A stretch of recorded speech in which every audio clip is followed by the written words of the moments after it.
Hey up everyone, welcome to Yorkshire Gamers, a Big Wargames podcast, and here we are at episode 11, and I'm just putting this together on the 23rd of July 2021. The interview was done a couple of days ago, and I'm just putting things together on this Friday afternoon. And it's been extremely hot here in Yorkshire, which are normally two words that don't normally go together. And while I was doing the interview upstairs in the games room, it was a bit like a sauna. So you might hear halfway through my lad coming in and giving me a can of pop, and the pop can being opened in the background, and that was just to keep me alive because I was flagging halfway through the interview. And at the moment, I've got the fan on in the background, so if you can hear that, I do apologise. Um, News-wise, it's been a great week on YouTube. My YouTube channel has passed 1,000 subscribers, which is kind of a big benchmark on YouTube. So I'm really glad I've ticked over there. I had to do a bit of pleading and begging on Twitter to get people to come over and follow me, but we got there in the end. We've got over 1,000, and it's fantastic to have you all on board on YouTube, and obviously the people who are listening to this podcast. Thank you very much for the follows. And if you've not done already, just give us a follow on Podbean. It's great to have people on board, and I can see as the numbers go up that this podcast is popular, and it encourages me to do more and more of them. This episode went all the way to Australia with today's guest, Steve Wold, who's unknown as Old Wargamer on Twitter. Great number of followers, and somebody I've interacted on with Twitter for a long time. And it was great to have a long chat with him, with a fellow painter, and we covered lots of different topics. So grab this and a cup of tea, back and relax, and let's listen to the interview.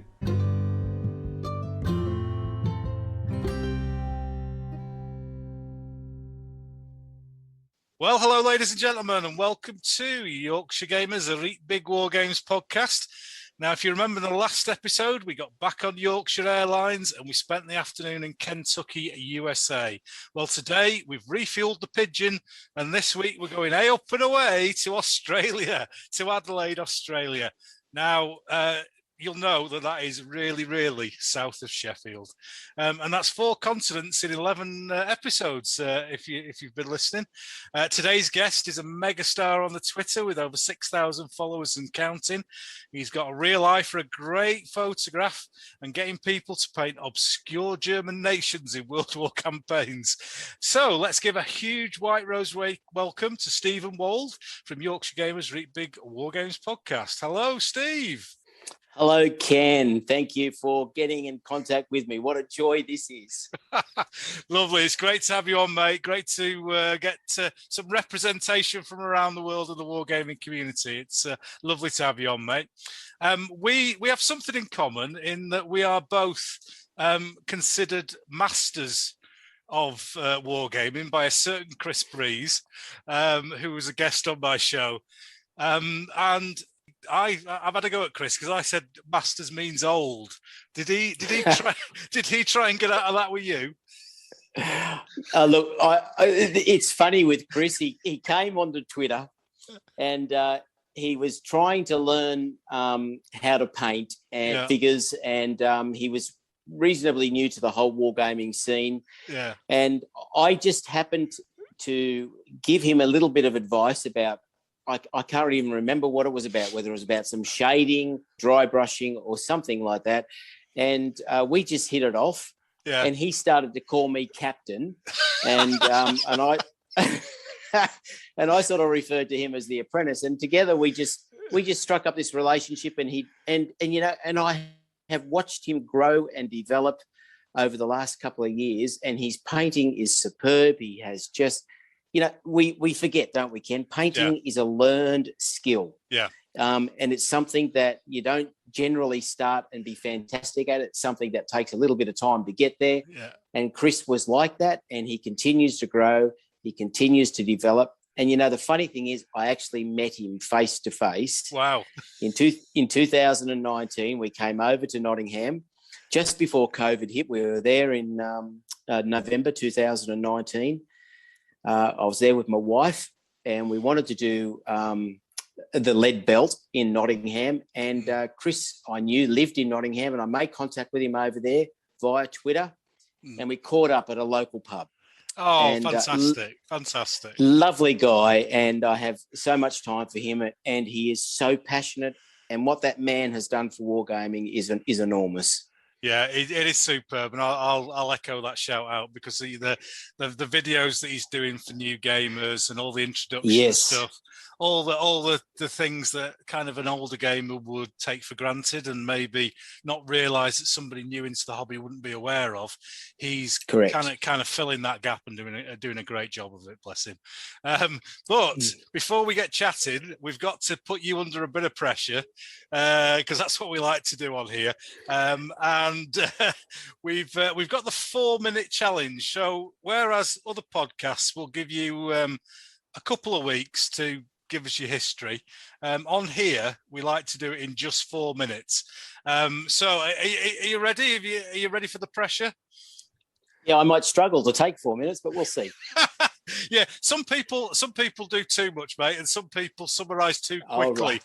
So around 4 minutes would be good, and a little tune will come in towards the end. So off you go, mate. Just give us a quick summary of your Wargames history.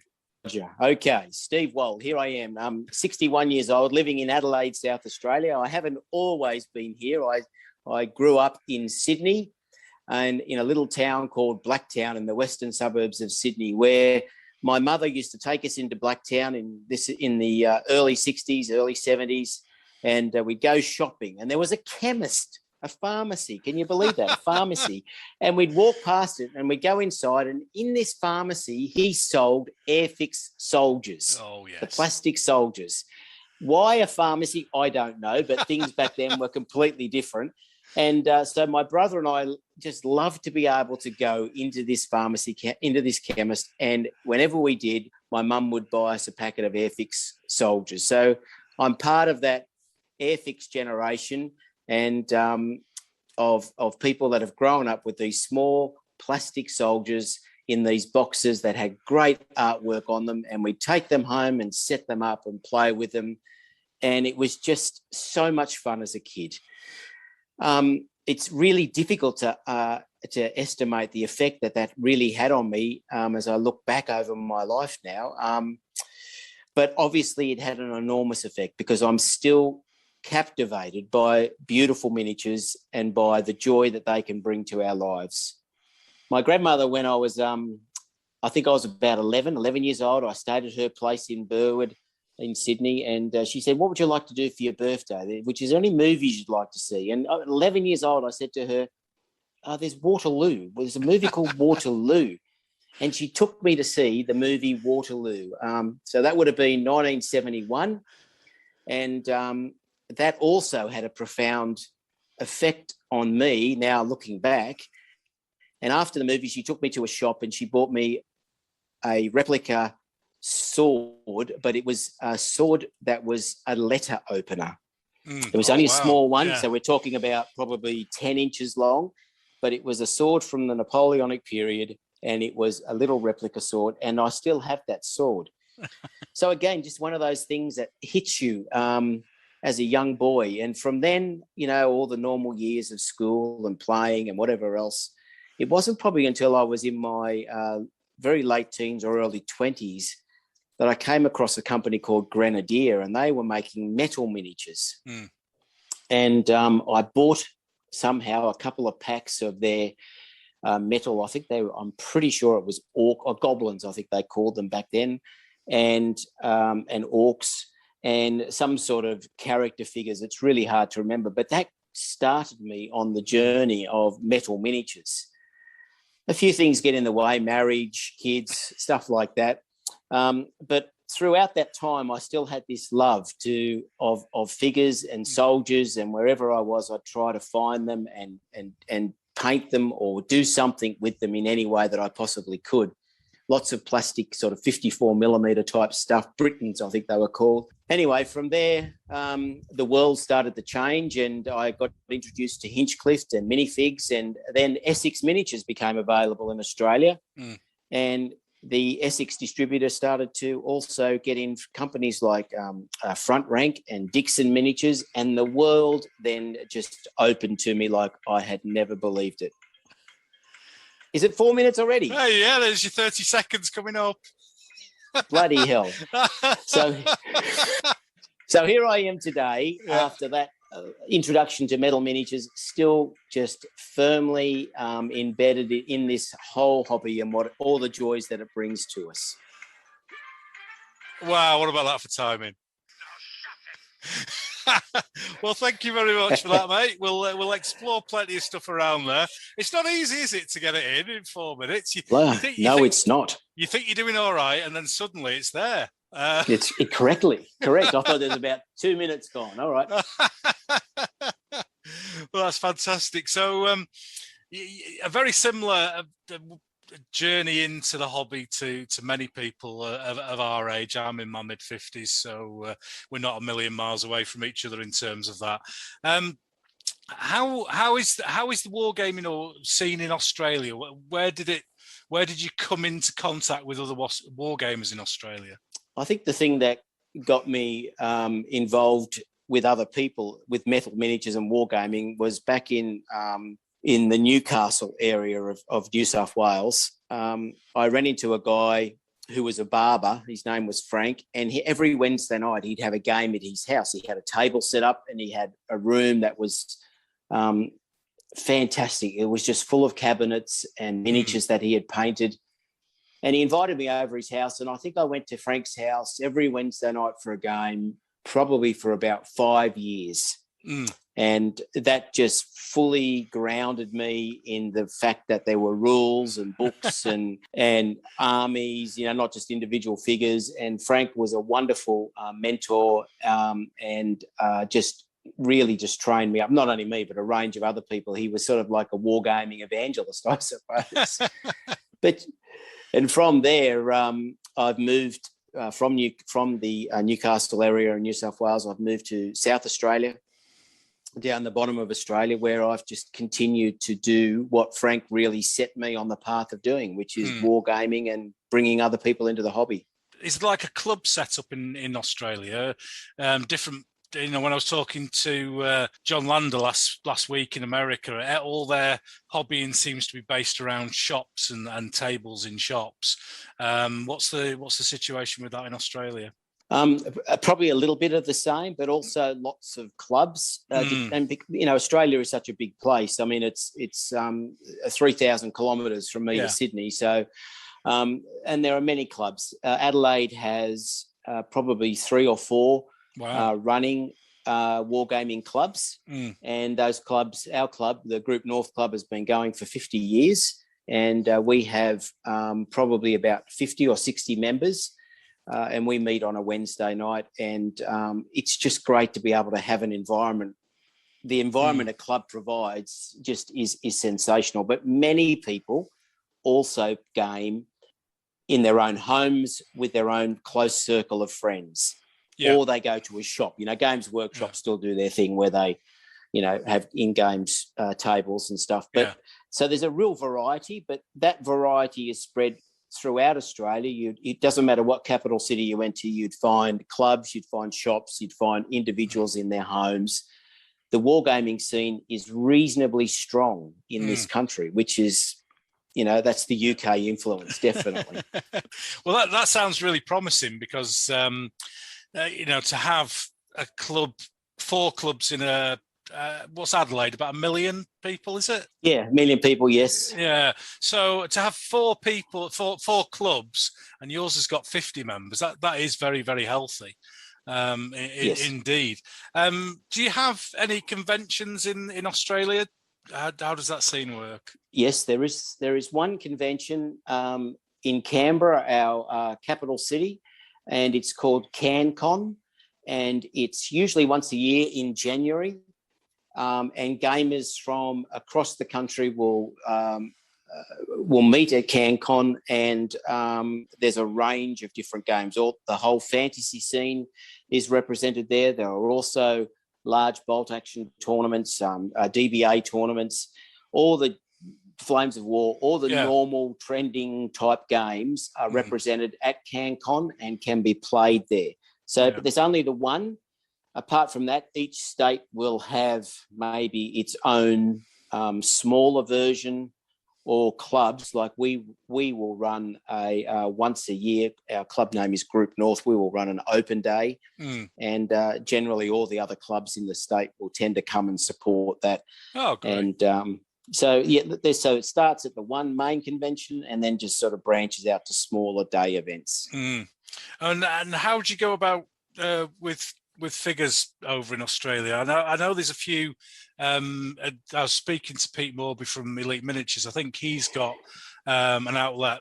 I think it's in Australia.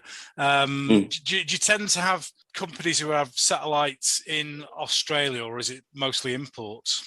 Mostly imports, Ken, which is unfortunate. I mean, I have a real love for Front Rank and Wargames Foundry and generally all the expensive companies. So getting their miniatures here is expensive. Yeah. But having said that, I mean, I work one day a week in a shop called Military Hobbies. It's a gaming shop, and they sell all types of military hobby stuff, from model kits right through to King and Country collectible figures and miniatures for wargaming. There's quite a range that is available here, from the plastic set Victrix and Warlords and Perrys. All those type of miniatures are available here. But if you wanted a specific period in metal, it's hard to get that unless you specifically order it in. Yeah. And does Australia have its own manufacturing companies? I seem to remember that, is it Eureka or? Eureka. Yes, correct. Eureka, very, very, very good company. They have a tremendous range of different figures and lovely sculpts. So yes, there is Eureka, but one company supplying all the vast needs of wargaming is almost impossible. So if they've got what you want, it's wonderful. If they don't, well, it's back overseas to see what there is. Yeah, I mean there's a Eureka UK, and they're kind of intermingled with AB figures over here. Yes. And they do, when Eureka brings something out, it does tend to be Danish Jaegers from 1854 or something that you've never even considered. Yes, they like to fill the holes that no one else does. I need a 12 and 3/4 millimeter farm animal. Where do I need to go? Oh yeah, Eureka. They certainly like to develop their own niche markets, I have to say. Yes, they do, and they do some interesting stuff. And but I've got a few of their figures here and there. I use in different ranges, but I guess anybody coming here from the US or the UK and looking at my figures would recognise where they were from. They would recognise them as Front Rank or Perry's or Wargames Foundry, so they would feel quite at home. Yeah. Oh, that's brilliant. I've been following you on Twitter for a long time, and you occasionally show pictures of your gaming space at home on there. So just for people who may not have seen that, and the listeners, just describe what your hobby setup is at home. Okay, I've been really lucky. This was probably 55 years in the making. Yeah. You don't always get the gaming room you've wanted at the very start of your life, but I think I'm just about there now. We had a kitchen renovation, and I was speaking to the kitchen guy, and I said, look, I've got this dream of a table that I can stand up at and game. So it's about waist height. I'm 6 foot tall, about 1800. So it's about, the tabletop is about my waist. Yeah. So it's 10 feet long by 6 feet wide, and down the front side of either side of the table, I have drawers, and in those drawers are all of my armies. I keep my armies stored underneath. I used to have a table tennis table, and everything would be thrown under the table in a box. Now they're drawers. At the other end of the table, I have cupboards with terrain pieces in them. So essentially, it's a table where I can reach down and pull out of the drawer or put back into the drawer something that I need at a moment's notice. And I find that to be absolutely fantastic. So to have this surface now is wonderful. My wife claims that most of the time she's a scrapbooker, and she loves to have this great big working table. We call it our craft room because she sits up one end and does scrapbooking. I sit down the other and do miniatures. And we both have workstations set up on the gaming table, and she spreads the crap all over it. Then when it's time for a game, we have to clear it off and set it all up. And but it's fantastic. I'm just so happy to have this space. No, that's brilliant. And is that table extendable? Can you go bigger if you need to? No, it's not extendable. The room wouldn't really take any more. So that was where we cut it off so that we could still actually move around in the room a little, and get around this huge table. Yeah, I think that's not a mistake we've made here, but we've kind of expanded the table as far as it will go, so that people have to go on a diet to get round the other side of it. I've not quite gone to the stage where you have to crawl underneath, because as you get older, that's more difficult. We've all gone on a little bit of a health kick recently, but there was one guy who always had to set up on this side of the table near the door because he couldn't get around. But bless him, he's lost a lot of weight now, and he's happy to play on either side of the table. I hear you. Yeah. Look, if we want a bigger game than what I've got, we'll go to the club. Our club, we have a hall, and it's an old building that used to be on defence land, and the government gave it out to various clubs and associations, and so there's a little precinct which is full of different types of clubs, and we ended up being the only people left in this hall. So we have a whole hall, and if we want a bigger game, we set it up at the club, so we can have up to a 15-20 foot table there if we want to. But this one does generally most of what we want. Oh, that's good. We've just got a purpose-built hall for Leeds Wargames Club that we've kind of just moved into. So we've got that opportunity as well to, if we really want to do something massive, to put that in there. Because I keep trying to. My gaming room is on the top floor. You won't be familiar with stone terraces in Australia, but in Yorkshire they're very common, and we're on the third floor. So there's an opportunity to knock through to the next room. And it's a negotiation in progress. We could manage a 24x6 if I can get into that other room. So I keep telling Mrs. Riley that there's a reasonable. She never comes up here, so we've got a spare room there. Now the children have gone. That's right. It's brilliant, isn't it? And perfect. That you've got international fame now, so there's another reason. Yeah. Oh, I need it for my blog post, lover. I need it to look better. She's not caving, bless her. She's dug a line in the sand, I think. Oh goodness!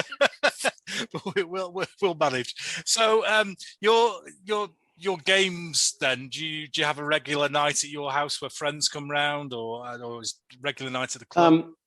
The regular night is at the club is a Wednesday night, but we still do, because I've just retired. And I have several friends who have just retired, and so what we've done is we've planned every month. There is 2 or 3 days where we will game at each other's homes, where we put on an afternoon game. So we go and have lunch together at the local bakery or the pub, and then we head over and we start a game, and we finish around about 4:30. And the table's used regularly, but because we've got the club set up and because that's where most of the people are, it's easier to go there on a weekly basis. And we keep the home table and home games for probably usually the once or twice a month. Oh, that's good news. Did I see on one of your posts that your lads, have you got lads who do gaming as well? Yeah, look, I had 3 girls, okay, and so 3 girls attract a lot of boys, but thankfully things have settled down, and 2 of them are married, and my wife also had 3 boys, so I had 3 girls, she had 3 boys, and so 2 of her boys are very interested. One of them's big time into 40K and Kill Team. Another one is her middle one, who is also in the Australian Armoured Regiment. So he drives M1A1s in the Australian tanks. He's very much into Flames of War and historical gaming. My eldest daughter married a nice young guy, and he's currently into Flames of War and Team Yankee and fantasy and a whole range of different things. And he's just bought a resin printer, and he's printing. Yes. He's a nerd. And so for me, this is heaven, because he's just opened up to me this whole realm of printed miniatures, which if I was to do it, I'd never do it, because I'm too bloody hopeless at this stuff. So he's been fantastic. And Corey, my second daughter's husband, is also a gamer. And so, look, I get them all around. We have 4 or 5 guys around the table, and it's just been... I couldn't ask for anything more, Ken. You know, to get your boys involved and to get them really enjoying this hobby is wonderful. No, that's fantastic. My lad dabbles a bit as well, so it's fun. Good. I'm not suggesting to the listeners that you need to grow your family to get opponents for wargaming. We're just saying that it helps. It does help. Yeah, it does. Girls help. Yeah. Get boys, girls, get them in, get them painting. Get them, even if they're not very good at painting. This is kind of going back to our Yorkshire days, where they'd be 12 and they'd go down the mill to earn the money or up the chimney. If you can get them, building sprues so that they're ready for you to paint, or something like that, a bit of child labour. Perfect. Very much. Well, that's great to hear. It sounds like a fantastic setup you've got there.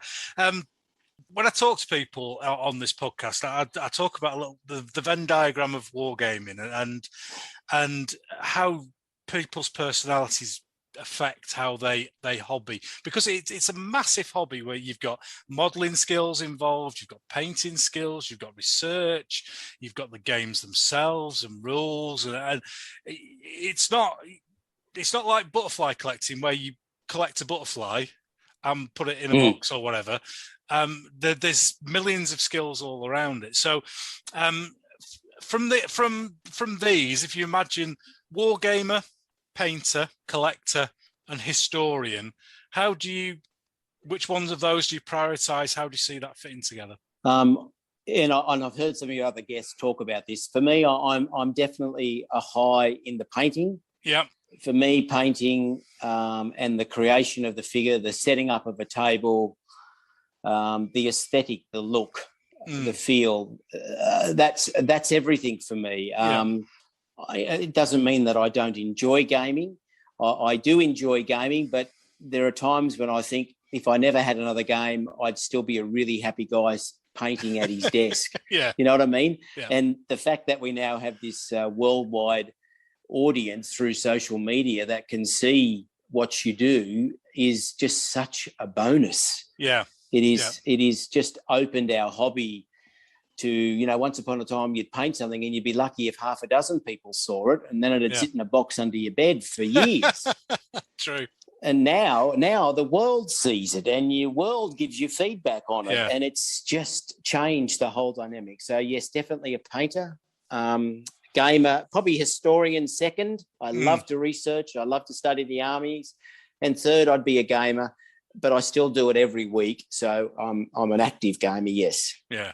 Well, that's interesting, because that sounds very similar to my setup, because I'm a painter, and I've said on podcasts before and interviews before, I set the table up and it's ready to go before the people come in. That's the bit I love the most. And I look at the table and I go, you've done all right there, lad. That's not bad at all. That's not bad at all. So it's very pleasurable, isn't it? To set up a good game And when they come in and they go, wow, that's what you're looking for. Yeah, fantastic. That's good. That's good to hear you got similar thoughts to myself on that. How many figures do you think you've got then? Have you got big collections?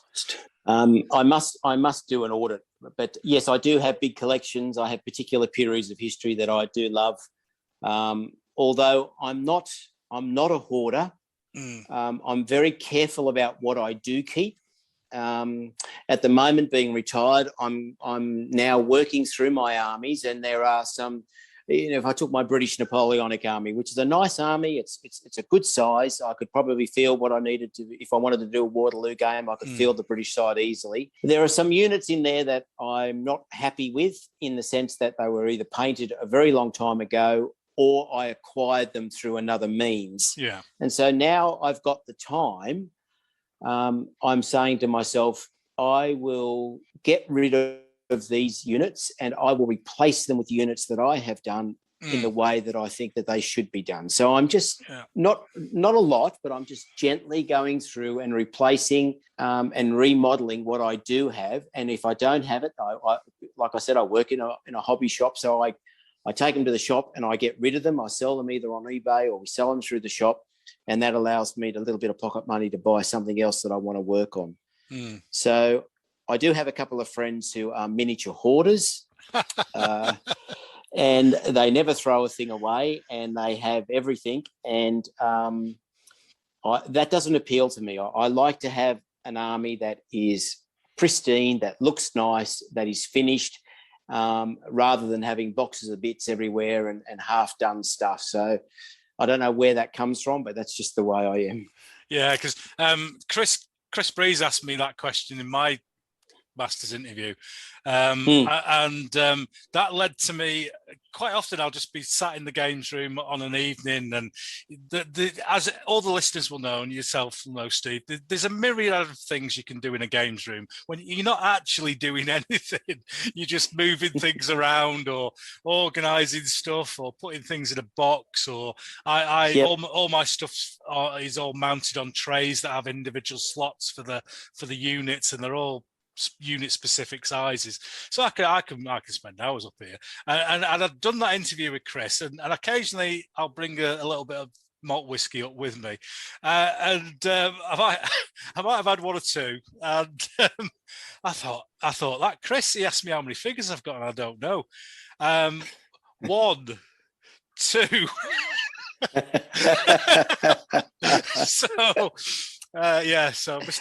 So I did actually count them all up, which was it was quite cathartic at the time, and I've kept it as an ongoing list now, so I'd never have to do that again. But so that's a good idea. Yeah, if you find yourself in your games room with a couple of beers, mate, and you start counting them, blame Chris, not me. Absolutely. Absolutely. So that's why I'm asking the question. Do you have from those? Do you have a signature dish, I like to call it? If you're, chefs will have a dish that's theirs. What's your kind of go-to or favourite period? The one that inspires you the most? I think I'd have to say it was the medieval period. That's really where I started and where a lot of my fascination was. And now that we're talking about this, and I mentioned earlier in my very early life, I came across some Grenadier figures. One of those boxes of Grenadier figures was actually knights. Oh, brilliant. I now remember. And so I can remember those, and I remember I probably have a couple left somewhere here. And although I've dabbled in just about every other period that there is, and I love all those other periods as well, the favourite games and the ones I come back to more often than not is the medieval period. I just love that. I don't know why that is, but it is just fantastic. Yeah, I think something medieval, something I stayed away from for a while, and then I got into the Crusades. And once I'd got one figure painted, a knight with the caparison all flowing and charging, and I just, why haven't I done this before? So they're a right royal pain in the backside to paint, because there's so much detail on them.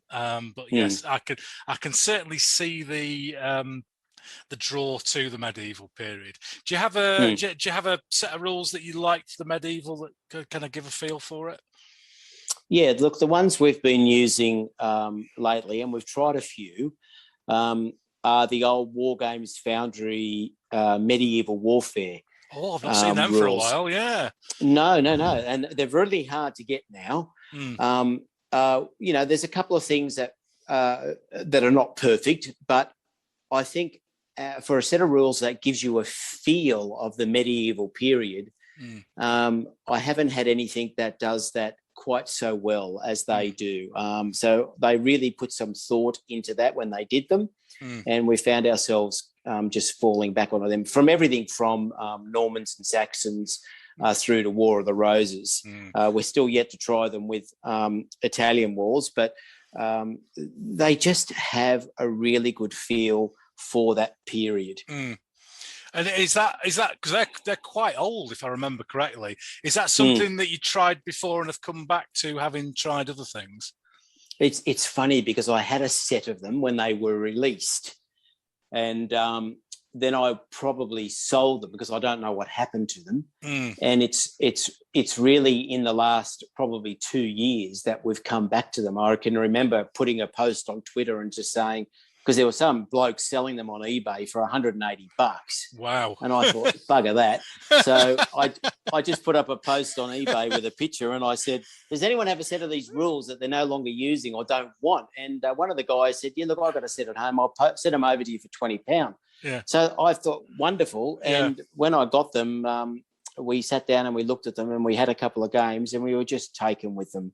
We did a lot of Fields of Glory before that, ancient medieval rules. I've never really been big into skirmish games. It's always been big battles and lots of units on the table.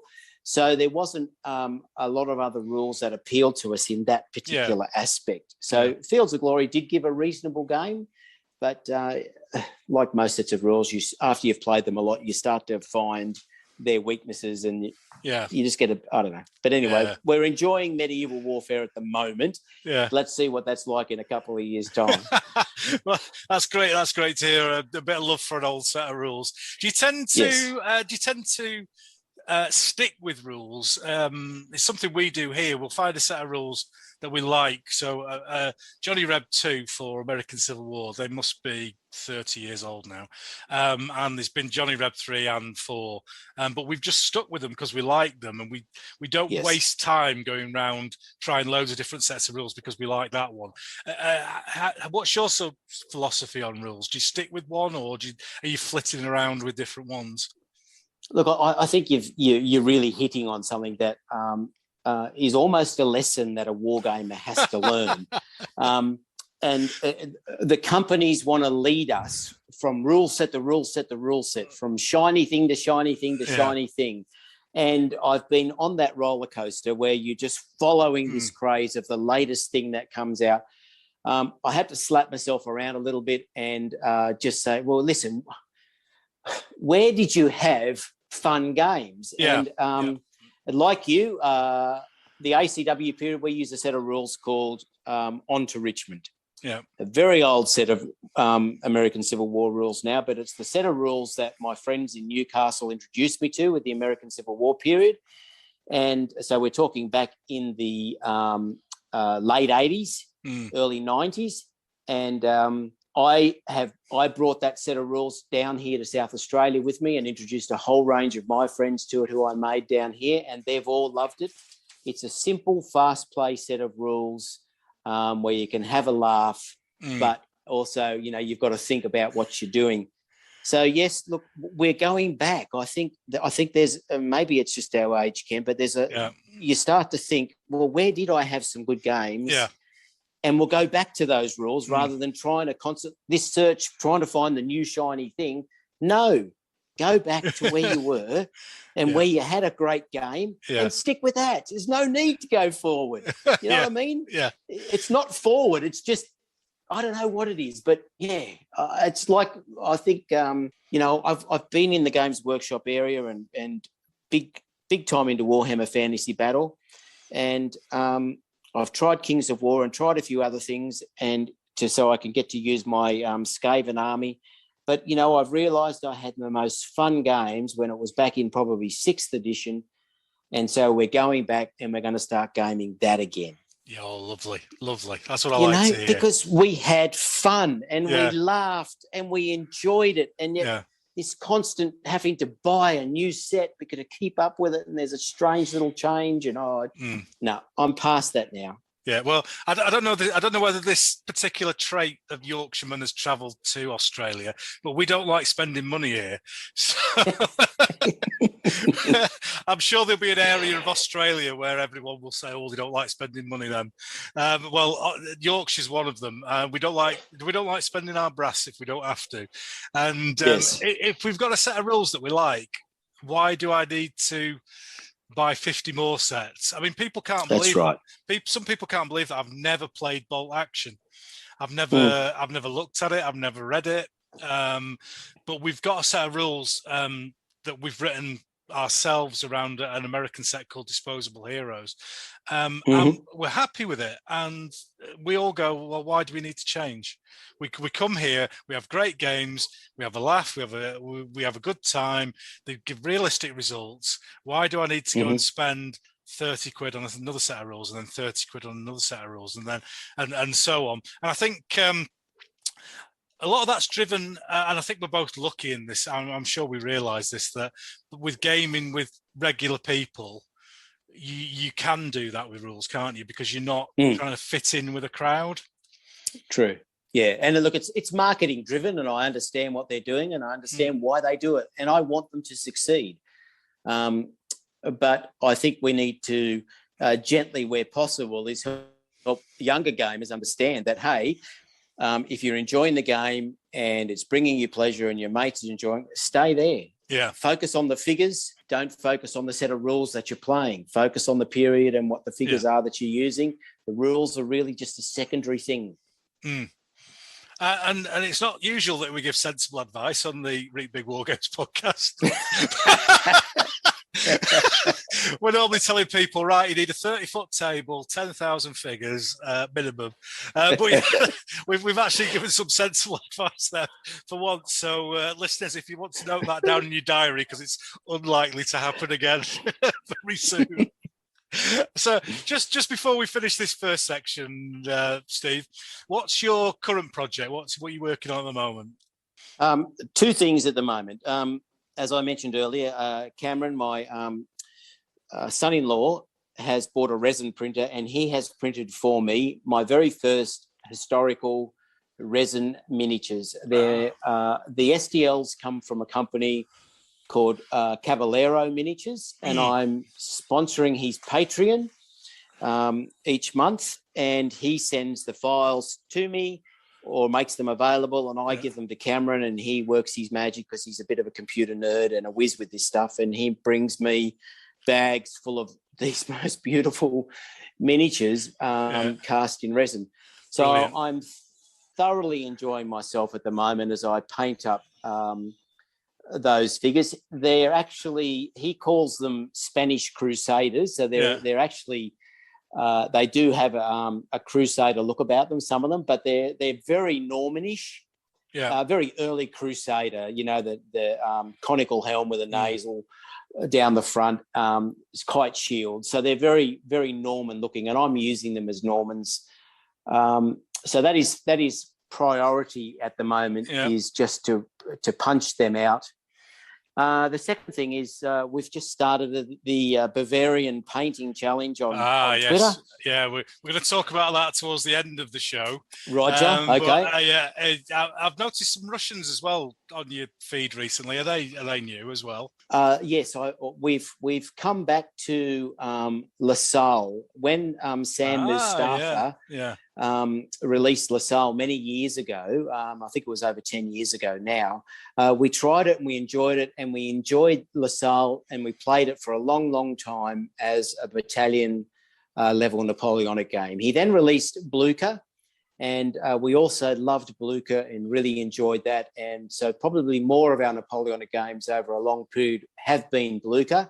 And when he said he was re-releasing LaSalle, we said, wow, well, let's have a go at that. Let's see what's changed. Well, everything's changed. The man has just done an amazing job at completely talking about leaving nothing of the old rule set.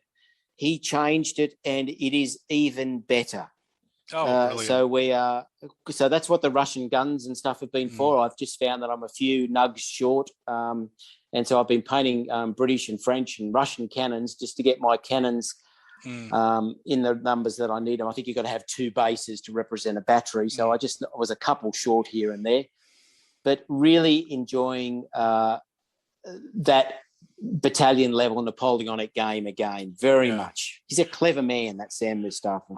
Yeah, I'd say I've not tried any of the. I have to say I haven't tried any of these rules, but they do seem to have. Not radical's the wrong word. They do seem to have clever mechanisms in them, and they do seem to work. Yeah. You kind of think, oh, that's a good idea. Yeah, a lot. Yeah, you do stuff you never would think of, and so he does. He's very clever. Yes, I'll agree with you. He is a very clever man in introducing elements into games that, as traditional war gamers, we're just not used to. Yeah, and but they really enhance the experience and the feel of a game. Yeah, no, I'll have a look at that. I didn't realise they'd been re-released and rewritten, so I might check those out and have a look and see how they are. Well, thanks very much for that. We've done a nice big long intro there and covered quite a few topics. So, ladies and gentlemen, we'll be back shortly, and we'll be talking about big games.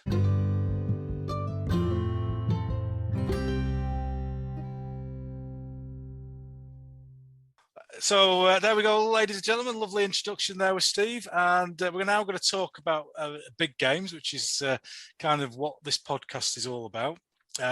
We do go sideways in a number of areas on a number of occasions, but we're on big games. So at the moment, so the first question I ask everyone, mate, is if I say big game, what does that mean to you? What does that conjure in your mind? What picture? It pictures generally a large table, at least a 6x4 at a minimum. And on either side of the table, you would have a reasonable sized army made up of various units. Probably you'd want to have at least a dozen units and some nice terrain, a table that's set up really well. So for me, many figures, good terrain, and a large table. And is that something you try and recreate in your games at home? Very much. I mean, I've played Saga, I've played Chain of Command, I've played a Bolt Action, lots of different line rampant, lots of different skirmish games, and I enjoy them. But I'm a big game player in the sense that I like the look of a large unit. Now, I'm Fields of Glory, when it came out, that rule set, I think it must have been written by people that manufactured figures, because they made units of about 8 to 10, and sometimes in some armies 12 stands. Yeah. And one of those stands might have 4 figures on it. So you start to do the maths and you add up, you got an 8-stand unit of 4 figures on a stand. Yeah. It's a big army. And I love that. And so when you saw that all on the table, it looked magnificent. And I think I've just stuck with that. And gaming with a whole range of friends who have large ancient armies and medieval armies. It just, I don't know that there's any other way I can do it at the moment. Yeah, I rather cheekily asked that question to Nick Skinner from the Two Fat Lardies when he was on, and I kind of said, if you made figures, would your rule sets have more? Bless him, he took it in good spirits, which was good. He was a lovely lad, was Nick. But yeah, I know exactly what you're saying there. If people were, if you're a figure manufacturer, it doesn't make a lot of sense to do a 30-figure skirmish game, whereas if you, like you say, if you can do a 12-stand unit with 4 figures on a stand and sell the figures, Yes. There's some sense there, isn't there? There is, and I'm sure they're behind it. Yeah, we've got a conspiracy theory there. I like that.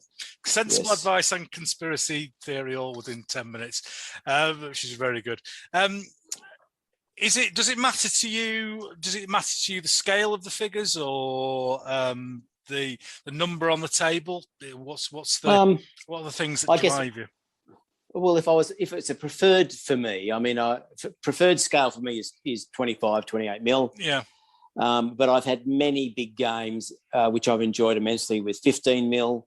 A 15 mil Fire and Fury game is awesome. I've had some 6 mil big games. I don't have any 6 mil figures. The only 15 mil figures I have now are early World War II. I sold all of my Napoleonic and ACW 15 mil. 15 mil over here in Australia at the moment is sort of on the way out. Yeah. It's not overly popular. And I guess that's because the miniature manufacturers have made 28 mil through plastic so much more accessible. Yeah. So many people are just going down that path. So, yeah, for me, the preferred scale is 28 mil, but I think you can have a big game, an enjoyable big game in any scale. Oh, definitely. And that's an interesting point you've made there regarding the 15 mil, and something I hadn't really thought about before, because I've been thinking about plastic figures in terms of how it is opening up big games to war games through cost. But until you said that, then it's not quite triggered in my mind that could be affecting the smaller scales, because I would imagine, I've not done any calculations on this, that a 15 mil metal figure might be, I don't know whether a 28 mil plastic figure would be the same price or cheaper. You can certainly get a hell of a lot of figures, can't you, in 28 mil? Yes, you can these days. And, and I found that there's not a huge saving with 15 mil, especially if you're doing large armies. It's more about, and I always think of my friends in the UK with this, I think it's more about the availability of the room you have to do your game. Now, in Australia, we're all spread out. Our homes are generally a little larger than they are in the UK. And so we can have a house with a 10 by 6 gaming table. And so therefore the 28 mil is the natural scale. But if you live in a home in a nice tight little suburb, and all you've got is a 4 by 4 table, well, your 15 mil or your 6 mil scales are going to be awesome. And that's because that's what you can accommodate. Yeah. So I think your location and the room you have does make a big difference to the way that you are going to build your army, for sure, or armies. Yeah, and I think one thing that's not surprised me, but has pleased me with doing this podcast is that there are a lot of people who are fortunate enough and have worked hard through all their lives and ended up with enough space to have a war games table, and they're like little silos around different countries in the world where there's 5 or 6 guys who meet up on a Sunday or a Wednesday night or whatever and do big games. And it's only through this podcast that I've kind of become more aware of that. And it's great to see that other people are into the similar style of game that I am, which is fantastic to see. Those guys are gold too, I think. And those guys that have the space. Yeah. And we've talked earlier about, I talked about Newcastle and the guy Frank who brought me into the hobby in a big way. He opened his house up on a Wednesday night and he had a large table.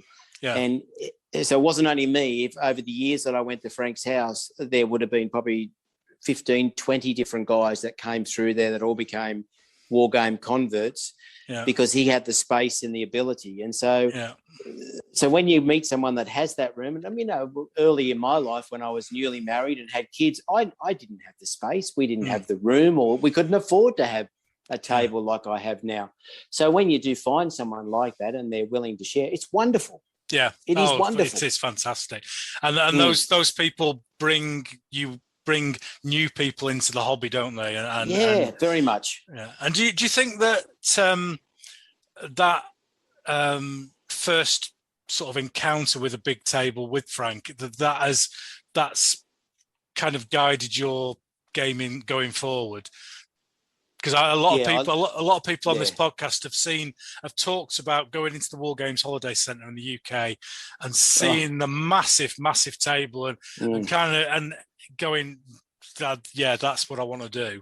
And the moving the family out and the digging one lad digging the bottom of the garden out and putting a massive shed in there, and it's almost, I've likened it a couple of times before to, I don't know if you remember the film Close Encounters of the Third Kind with Richard Dreyfuss, where he builds that massive mountain in the living room. That's right. Yes. I kind of that's what I see in a lot of war games that I speak to. Yes. Yeah, look, I think those people have an influence. It's a good influence. But I with wargaming, it's such a diverse hobby. If your experience has been sitting opposite a dining room table with a mate and you've had some good games of Saga over a small 4x4 or a game of DBA, all power to you. It's the game and everything that's important, not the size. Yeah. And what are the driving factors for you then to keep big gaming? We've talked about the look of it. What kind of else is what keeps you coming back? I guess I'm just it's so ingrained in me now that I don't really think of doing anything much smaller. I look at some of the guys on Twitter who are creating some wonderful small scale skirmish type games. There's one guy called Duke of the Bloodkeep, I think his handle is, paints the most beautiful superhero type figures. And he obviously has these small skirmish games that just look magnificent. And I think that if that was my experience and that's what I had, I think that would be unreal. I don't know what it is, but I just don't have a passion to want to generally try to recreate that. I can enjoy it. I love looking at it, but there's something in my DNA now that says if I'm going to put a game on, and it's not only me, it's my guys that I also game with, and we go around their houses regularly, they will have a big game set up for you. Yeah. And that's just the way we've evolved. And that friendship is very important, isn't it, with the people that you game with? And quite often you can spend as much time with them as you do with your partner or people at work. Yeah, you're absolutely spot on. Absolutely spot on. Yeah. So I've done this before, but a big shout out to all the partners of Wargamers throughout the world who put up with us. So true. And they put up with a lot. Yeah, but as my wife says, you're not down the pub chasing loose women, so there is an advantage to it in her eyes. She can safely see me painting. What was I doing yesterday? 28mm Italian Wars carts I was doing yesterday, which I am so bored with, but I've got to do them. But she knows I'm good and I'm not off doing anything I shouldn't be doing. So, what's an example of a big game that you've played in the past that's maybe special or sticks out in your memory? Well, we'll bring up young Chris again because he started this movement through Twitter and Instagram about a War of the Roses game, and he focused in on St Albans, one of the first battles of the War of the Roses. The last one we had here was the Battle of St Albans, and I set up the table, and the pictures are all on Twitter and stuff if anyone wants to have a look, or some of them are on Instagram, which I'm only new into, as you understand, trying to get into these different social media networks. So Chris sort of set the challenge, and I thought, that sounds fun. I've been doing my War of the Roses army for a while now. Let's have a burl. And so we set it up, and I had to paint furiously to get a few more units of bowmen done because you never have enough bowmen in War of the Roses. And so we've been into that. Look, I've got a big game. We've just had a COVID outbreak here in South Australia in Adelaide, and but this week, tomorrow, I was supposed to do here at home with about 8 other guys Tobruk. We were doing the Aussies defending Tobruk against Rommel's first attack. So that was going to be in 15mm on the big table. on the Friday, we were doing a English Civil War game using the strongest rule set. Yeah. And on the Sunday this week, we're supposed to be doing a huge Italian Wars game, a famous battle that starts with F, which I've completely forgotten.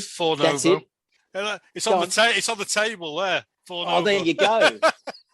So that's what we were going to do. We were going to do that, and so that would have been a normal week where we had several games on, and in different locations, and they all would have been quite large games with at least probably a minimum of half a dozen guys play. Yeah. Yeah, and I think that social aspect is a massive part of the big game, isn't it? The people around the table, the chat, the laugh, the banter, which when you're one-to-one, if it's a serious game or a competition game, you don't have that aspect of it, which is a real shame. And you also in a collaborative game, you're relying on the people next to you who may or may not do what you want them to, who may or may not disappear off into the distance and leave your flank open. And the other thing which makes it just so enjoyable is Australian red wine, Ken. So I live in South Australia, home of the Barossa Valley and the best reds in the world. Yeah. So, yes, it's lovely. Fantastic. So just before we finish this little short section, a lot of people that I'm sure you've seen this on Twitter, that people are kind of wary of the big game and maybe scared of it in some ways. What kind of advice would you give to somebody who was maybe thinking about moving from skirmish to a bigger style game, and how would you encourage them to maybe aspire to go something bigger? Yeah, a really good question. And I think, to try and reverse it a little bit, I think a lot of that, you and I are in a situation and we're at a time in our lives, and many of us, many out there like you and me, where we can help those people to make those type of moves. We can set up games, we can get them involved, we can say to them, what have you got paintable? You bring a unit, or you bring the 2 units you've got done, and get them to participate using their figures. The other thing they can do is simple things like, if they're into skirmish gaming, they can base their figures that have been built for skirmishing into more of a rank and file type setup, if they use the right type of movement trays.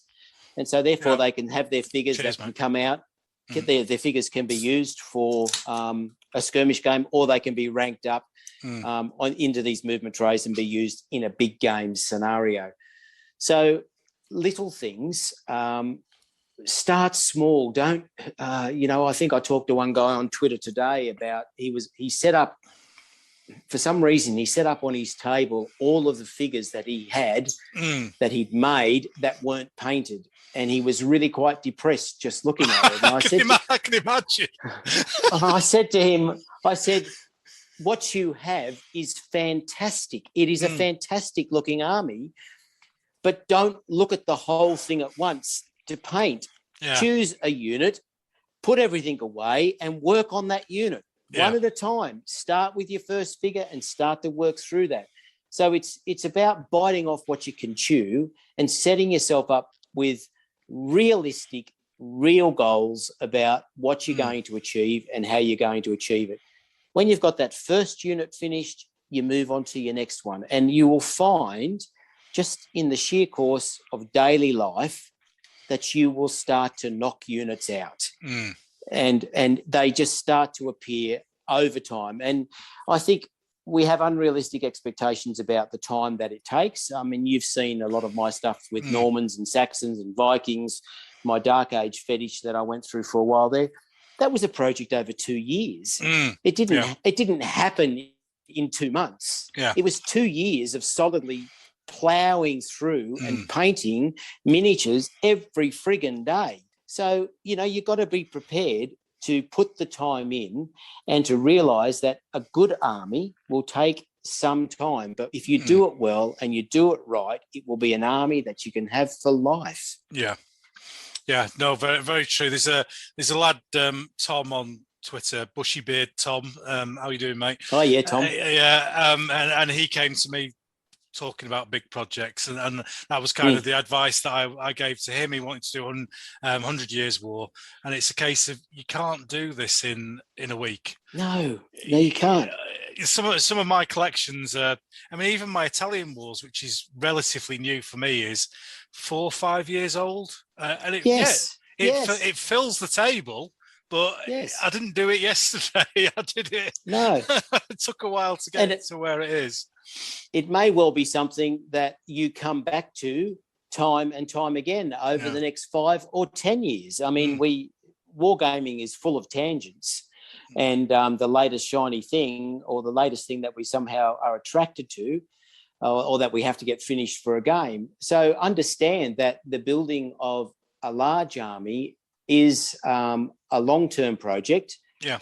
It is, but once that project is done, it is extremely rewarding, and I think you will have learned a lot about yourself. You will have learned a lot about the hobby and the army that you've painted, and everything that you've learned is good stuff. It's nothing negative there, because you've been disciplined to finish it. You've been disciplined to move through it and to get these things done. Some days when I sit down at my table, if I'm really up to my neck in all sorts of stuff, I may only get a pair of shoes painted on one figure, but it's a pair of shoes that are done. Yeah, it's done, and I put it down, and the next day I might do something. I try to do something every day. I don't always succeed, but if you just chip away a little bit at a time, a pair of shoes here, a hat there, a rifle there, it happens. It starts to come together. Yeah. So be prepared to move in small steps. And I think those small steps come together. It's like saving money. You watch the cents and the dollars will look after themselves. Yeah. It's just, it's the same principle with figures. Well, sound advice, mate. Sound advice. That's twice we've given decent advice in this episode. Well, we're going downhill. We're going downhill. So we will definitely go downhill in a minute, because we're going to move on and do the Yorkshire Gamer Quiz next.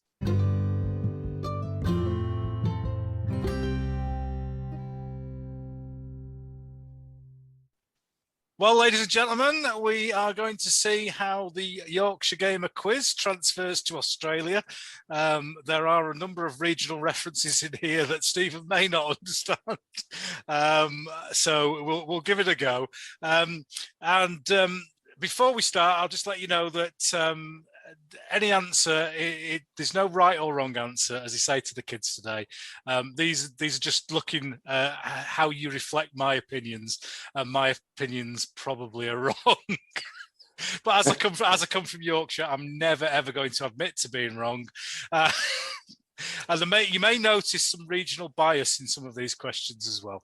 So it's just 20 quickfire questions, mate. It'll either be, I'll give you 2 answers and you pick one or the other, or it'll be yes or no. Very, very straightforward. Okay. So the first question is, go big or go home? Is that the question? That's the question. Do you go big or go home? I generally go big. Yeah, that's what I like to see. This could be interesting. Contrast paints, are they great or are they a gimmick? They're bloody awesome. Oh, we'll chat about that afterwards in the big section. When you come to choose paintbrushes, do you pick Winsor & Newton or Yorkshire-made Pro Art? I started with the Pro Art, but I now go to Winsor & Newton. Oh dear me. 96 figures. Do you think that's an army or a pipe block? Well, I'd have to. It'd probably be a unit or 2. Yes. Yeah. 6x4 table. Is that a big game or a small game? I think that's the starting of a big game. And when you're playing a battle, do you go for points based or historical order of battle? Generally points based in most of our games these days, but we will also play historical scenarios as well. Cool.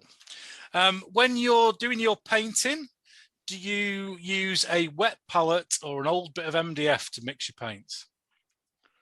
I actually use old cardboard. Now, when I say cardboard, it's when you buy a Christmas card or a birthday card from a shop, generally it's got a shiny surface. Yeah. So I tend to use old business cards or any shiny piece of cardboard, which I cut up into small pieces and I mix on that. And I just, I don't use a wet palette. Excellent. You would think in Australia we would need to use a wet palette, but I just think they're a waste of time.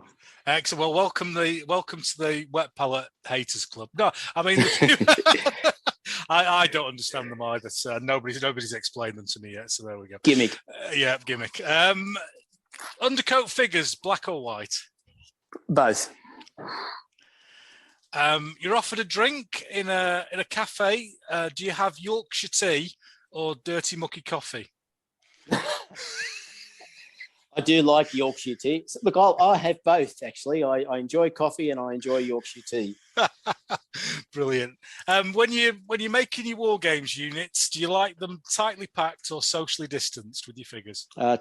Tightly packed, especially if they're a figure like knights that fought shoulder to shoulder. Yeah, definitely tightly packed. That's what we like to hear. You're offered a 2-hour club game or a weekend monster game. Which would you go for? The weekend. Brilliant. I'm not sure how this one will translate, but avocados, are they good food or just posh mushy peas? We do like it. We love avocados here. We grow a lot of them in Australia. So I'm very happy to have avocado with Vegemite. Avocados and Vegemite. Oh, excellent. Well, avocados in Yorkshire, it's like a different language. We have mushy peas that we get from the fish and chip shop, and that's what it looks like. Yes, so they do. And I've got no idea what avocado is or why it exists, but there we go. Round or spherical dice, are they allowed or banned on your table? I don't think I've used either. Good, because they're a nightmare. Okay, no. No, just normal square dice. Yeah. Well, if somebody brings them, immediately ban them because they'll roll them, and then they'll shoot off 10 foot down the table, damage 4 or 5 pikes on units, and knocks, and then they'll roll off the end of the table, and you'll spend a week trying to find them, and then you'll stand on them as you walk around the table and injure your foot. I've seen them on Twitter. Yeah, and then of course anything off the table doesn't count, so you have to roll them again. So it's just not happening. Do you like a good table in a set of rules? Do you know what I mean, like a casualty table or something similar? I'm not following, Ken. Give it to me in a different way. So a lot of rule sets today will have sort of just factors, or you'll roll a dice and 5 or 6 hits. Whereas in old school rules, you would have like a table with across the top, you would have number of figures, and down the side, you would have your dice roll. Do you like the old school table, or do you prefer the newer methods? I've played both, and I probably would tend to go with the newer method more often than not these days. Okay. And 28 mil is king, yes or no? It sure is. It sure is. Unpainted miniatures, are they allowed on the table during a game? Oh, jeez. If it's somebody that's new and they're trying and they're genuinely going to paint stuff, I will allow some. But if it's somebody who's a lazy bastard, well, no, they can bugger off. Yeah, I like that. I like that definition. Now, this is a tough one. Are you aware football will probably mean something different to you than it does to me? That's that big round pitch with the 4 posts, isn't it, over there? Mm-hmm. Yeah, well, we're talking soccer, I think is maybe correct. Soccer. So if you have to choose between Bradford City, and the Bradford City top I'm wearing is not any clue to the right answer, or Leeds United, Bradford or Leeds, which would you choose? Oh, gee, that's a hard one. Okay, I'll go with you, Ken, but Leeds sounds good. I did enjoy Leeds. Yeah, dirty they are. The foulers. Yeah, if you had to choose between Yorkshire and the other place over the hill, which would you choose? Gee, I did enjoy Yorkshire very much. Yeah, good lad. And then finally, last question. Games Workshop, are they the work of the devil? Yes or no? I'll say no. I'll say no because I think they've played an important part in bringing people into the hobby. The way they run their business and everything just opens a million type of questions. And but when we were over there in 2019, I visited their premises. Yeah. And I must say that when you go through their exhibition halls and you look at the history of them and what they've done for our hobby, it is enormous. Yeah. As frustrating as they are. So no, they're not of the devil, but they're close. Brilliant. Well, that's the end of the quiz, and our fourth generation supercomputer has worked out that you've got 70%, which is pretty good. Pretty good. Yeah. We've not quite worked out yet whether a low score is good, meaning that you disagree with me. So that's the end of the quiz, and we'll be back in a second with our big topic.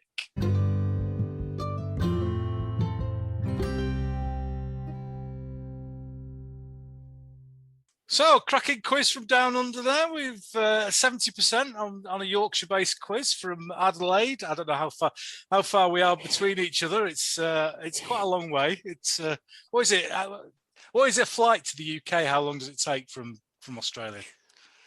16 hours minimum. 16 hours. Oh my god. That's non-stop. Wow, that's a lot. That's a long way. That's a very long way. And you said you came over, didn't you? Just before lockdown. Was that the first time you've been to the UK? Oh no, I've been to the UK many times. Love it. My wife is from the UK. She's an Essex girl. And I know that means interesting things over there. And I've got a bit of family history in the UK. So we love the UK. We've been several times. Probably at least 8 times over my life. Yeah. Yeah. Fantastic. Well, I've got a few things on my list to cover in more kind of a free-form chat at the end here. And the first thing I want to talk about is social media and Twitter initially. We said at the start there, you've got over 6,000 followers on Twitter, which for wargaming is you're kind of in the Kim Kardashian area for wargaming there. That's a big amount of followers. So just tell me about your kind of journey into Twitter and how did you start with it? I've been on Twitter now for probably at least 11 years, I think. And when I started on Twitter, it was associated with my work, so it didn't have anything to do with wargaming. But over time, I began to notice that there were wargaming posts on different people that I followed. And so it's morphed from something that was for work into now just being totally about the hobby. I guess I have really enjoyed the camaraderie, the welcoming, the advice, the pictures. It's just been, from a gaming and hobby point of view, it's been one of those places that has just really met a need that I had, and I've thoroughly enjoyed it. Now, I think you can get that need met on Facebook or Instagram or whatever. There's many different forms out there, as you know, but Twitter is probably my favourite platform at this stage. So, yes. And obviously, 11 years is a long time on a social media format. And how do you think it's changed over those years?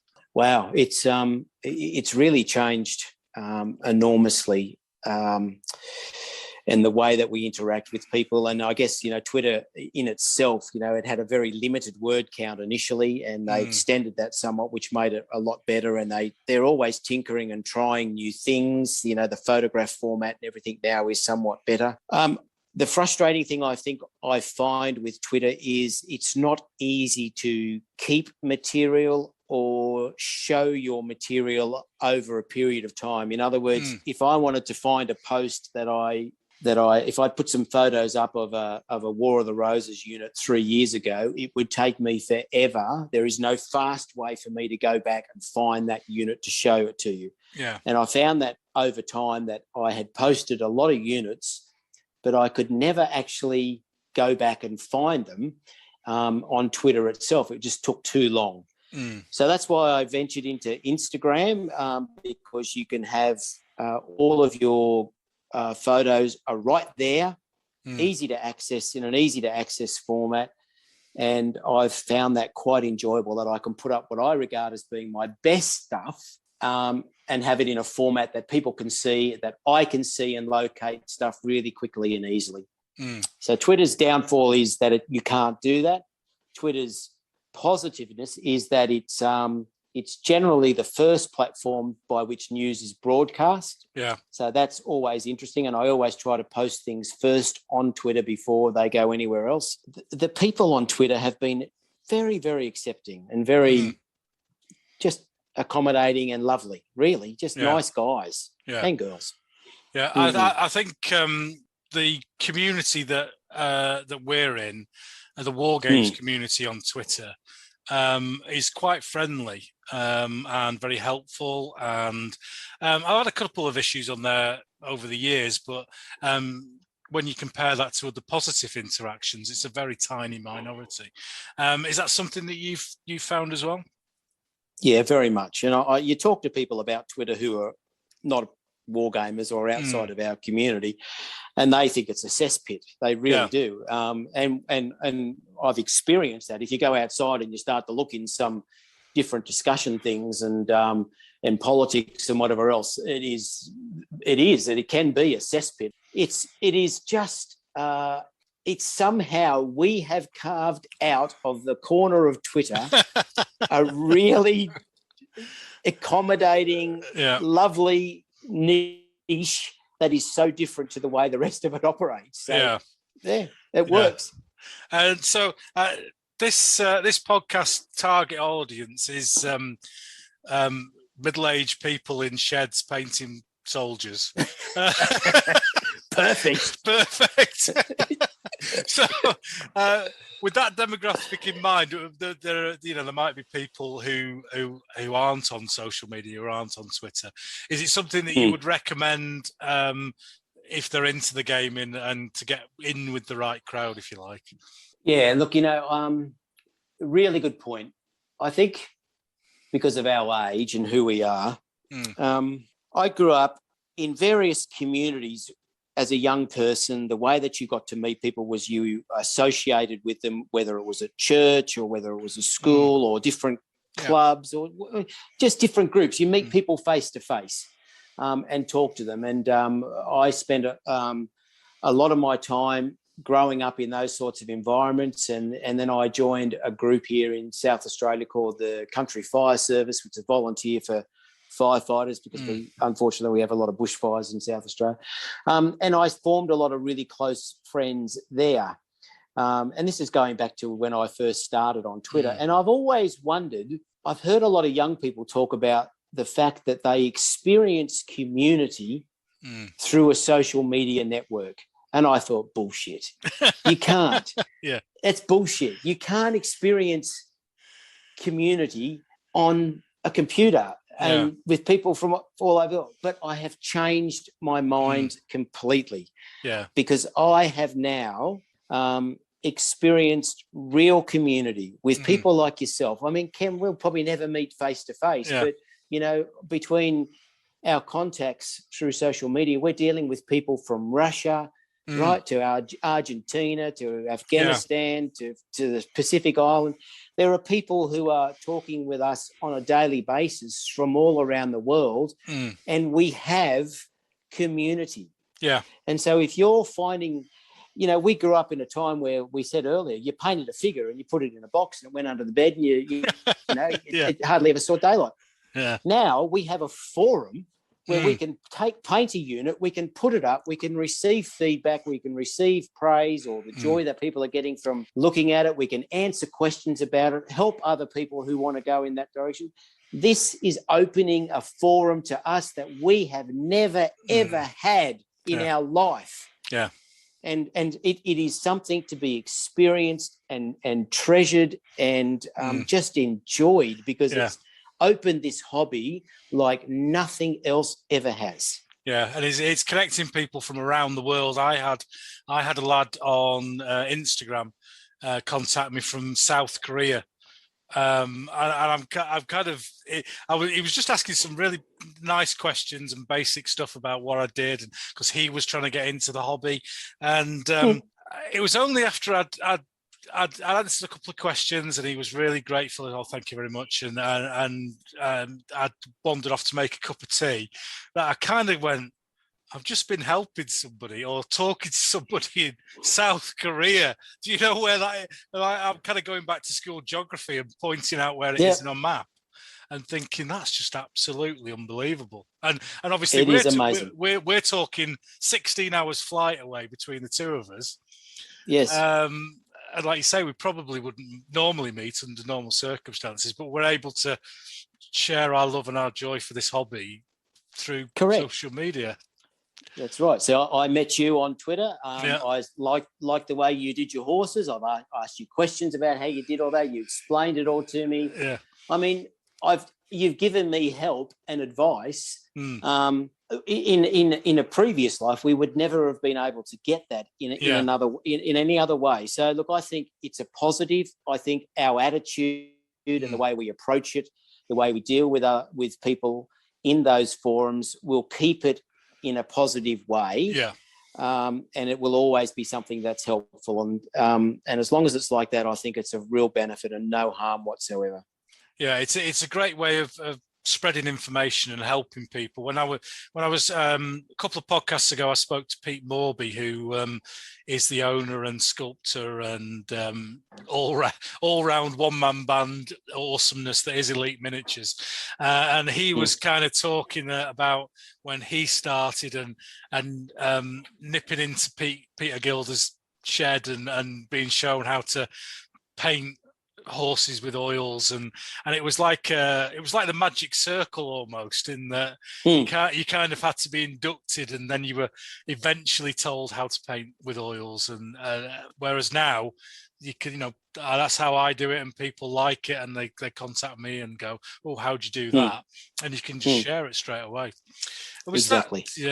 Was that what did you have a sort of philosophy when you started on Twitter to make it a helpful for other people? Did you think of that as you started it, or does it kind of generate itself?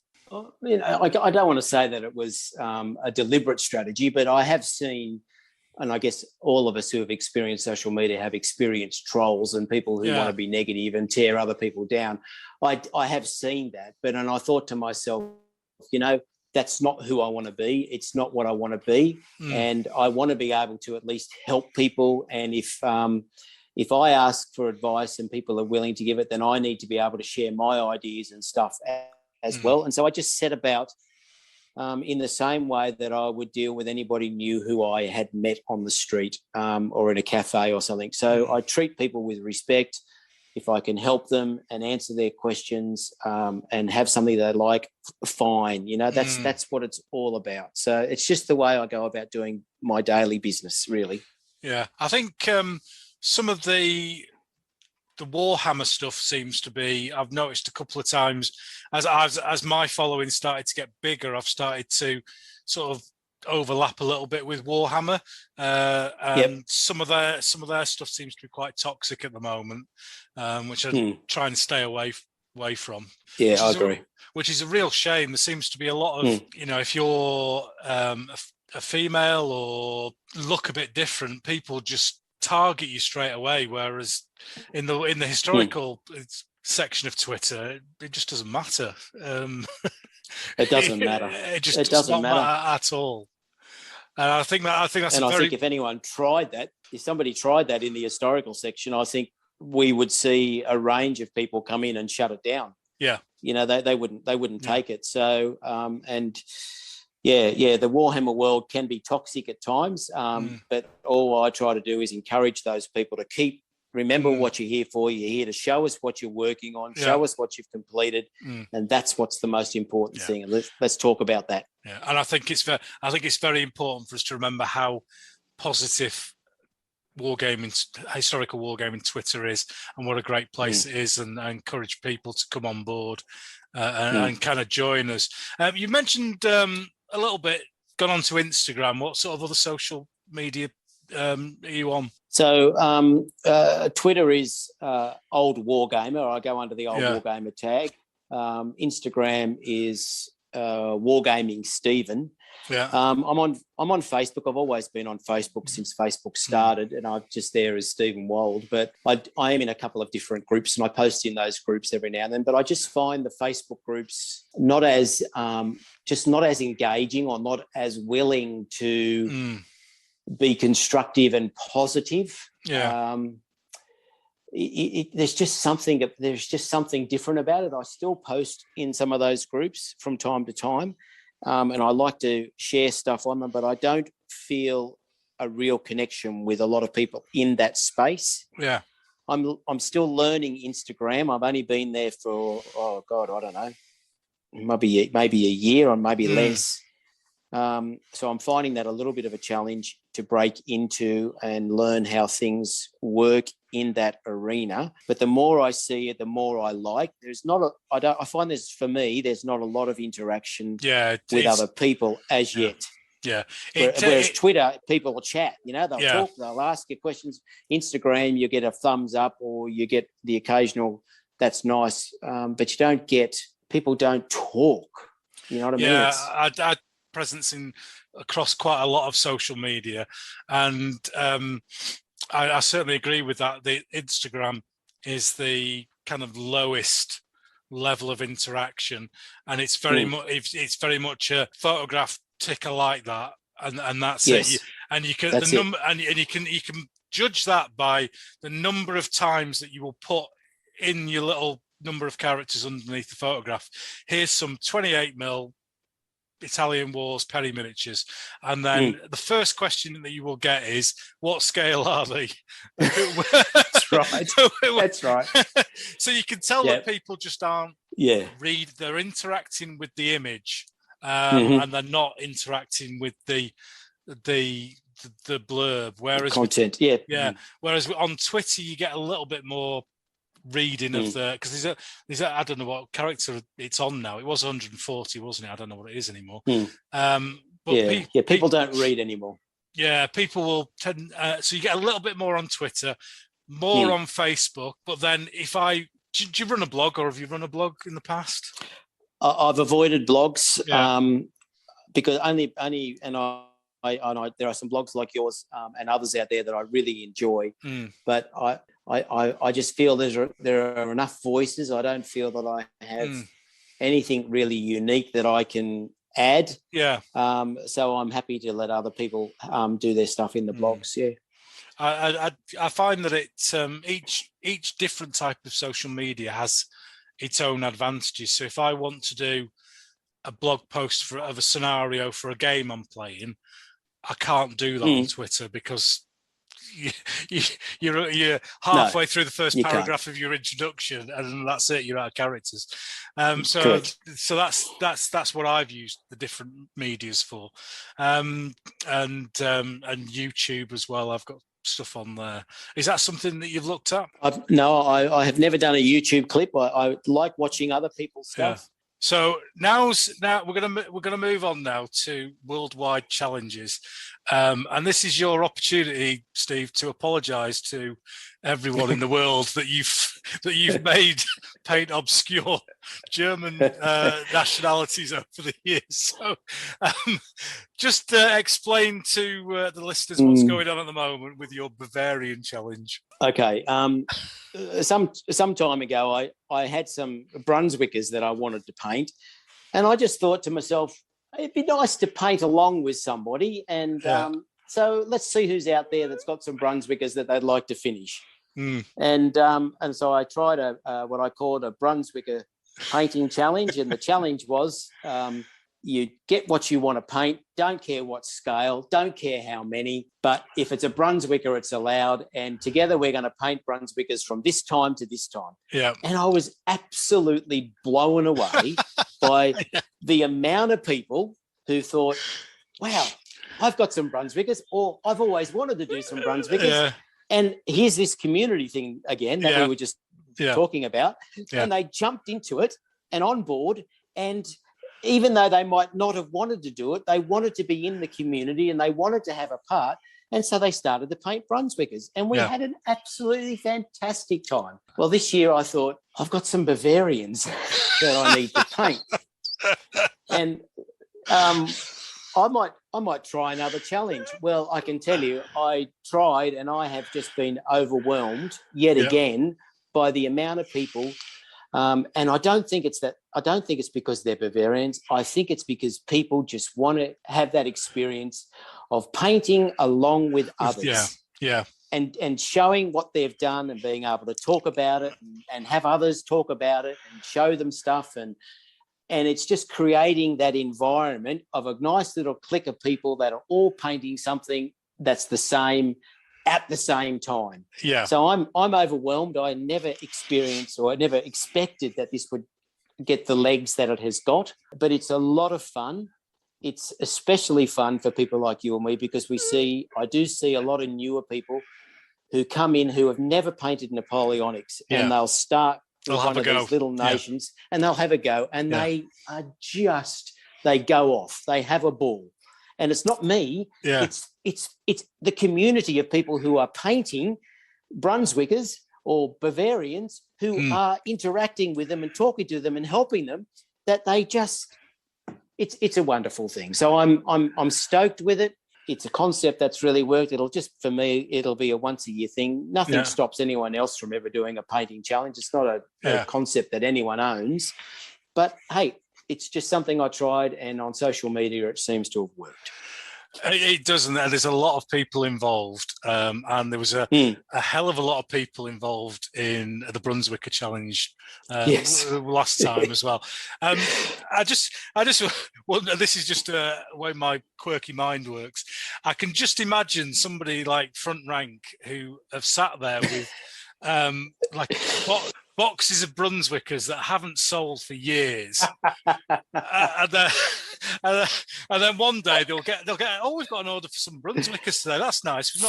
We'll just blow the dust off them, send them, and there's another order for Brunswickers coming, and then it's avalanche, and then they're having to get the molds out again. And that's right.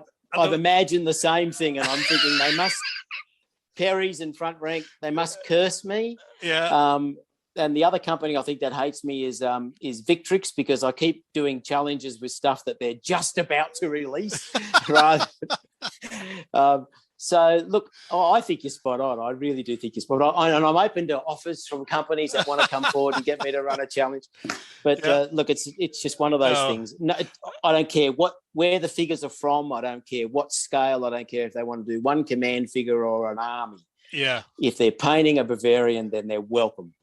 Well, I was speaking last podcast with John Lander, and he did a massive 72-foot market garden game, and a company in America in 54 mil as well,